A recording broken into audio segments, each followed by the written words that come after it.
Hello, kamusta kayo? Today ay maulan dito sa Dubai, walang pasok sa Aegon. Samahan nyo kami today manood ng The Very Hungry Caterpillar at pakinggan ang mga sagot ni Aegon.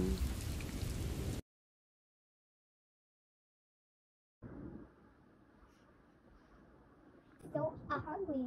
I need the fruits. Yeah, the caterpillar is hungry. I need this apple. The apple is there. It's the big apple. He's eating apple Wow. on Monday. What? You eat it? On Tuesday, he ate one. Two pears. He ate 2 pears. On Wednesday, he ate Plums. 3. It's the strawberries. Thursday, he ate 4 strawberries. The caterpillar is morning. He ate what? And Friday, he ate oranges, 5. But he was still hungry. It is a cake.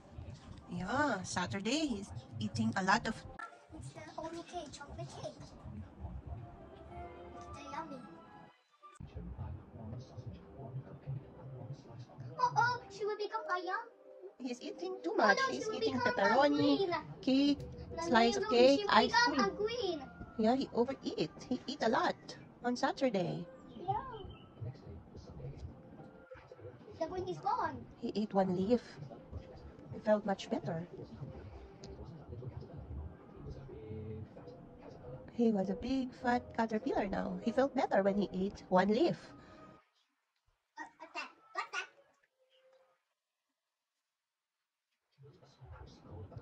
It's a cocoon. And where the caterpillar, she's going home. He built his own cocoon. He stay inside. But they will become a butterfly. Open! Come on! It's me! Come on! Come on! Oh wow! The caterpillar is become a butterfly! Yeah.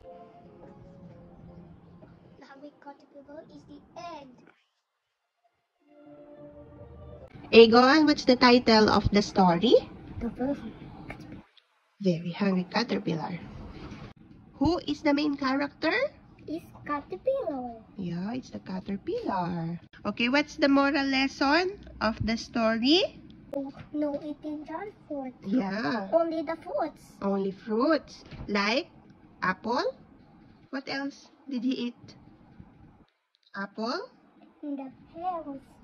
and pears and strawberries, And the orange, and plums. Yay! Good job. but the caterpillar is so happy. Yeah, he becomes a beautiful. Butterfly. Good job, Aegon. Did you enjoy watching The Very Hungry Caterpillar?